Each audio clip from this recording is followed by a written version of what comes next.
सातारा जिल्हा सत्र न्यायालयात दाखल जामीन अर्जाबाबत मदत आणि जामीन करून देण्यासाठी 5 लाख रुपयांची लाच मिळविण्याचा प्रयत्न केल्याप्रकरणी सातारा जिल्हा सत्र न्यायाधीश वर्ग 3 धनंजय निकम यांच्यासह 4 जणांविरोधात तक्रार देण्यात आली आहे।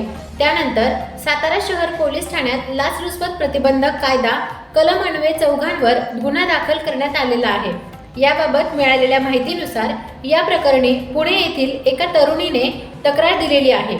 त्यानुसार आनंद मोहन खरात राहणार खरात वस्ती दहिवडी तालुका मान, किशोर संभाजी खरात राहणार वरळी मुंबई, सातारा जिल्हा सत्र न्यायाधीश वर्ग 3 धनंजय निकम आणि अनोळखी एकाच्या विरोधात गुन्हा नोंद झालेला आहे। हा प्रकार 3, 9 तसेच 10 डिसेंबर रोजी घडला आहे। तक्रारदार तरुणीचे वडील जिल्हा कारागृहात आहेत। त्यांच्या वडिलांचा जिल्हा सत्र न्यायालयात जामीन अर्ज आहे। यासाठी संशयित 1 आणि 2 यांनी जिल्हा सत्र न्यायाधीश निकम यांच्याशी संगनमत केले। तसेच जामीन अर्जाबाबत मदत करणे जामीन करून देण्यासाठी न्यायाधीश निकम यांच्यासाठी 5 लाख रुपयांची मागणी केली। जामिनाबाबत पूर्वी ठरलेल्या MACB कोर्टमध्ये चर्चा करण्यात आली।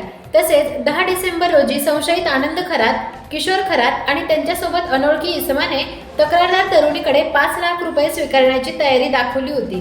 त्यानंतर पैसे गाडीत आणून द्या असे सांगून लाच रक्कम मिळवण्याचा प्रयत्न केला। त्यामुळे तक्रार देण्यात आली। या प्रकरणी सातारा शहर पोलीस ठाण्यात गुन्हा नोंद करण्यात आला आहे। पोलीस निरीक्षक राजेंद्र म्हस्के अधिक तपास करीत आहेत।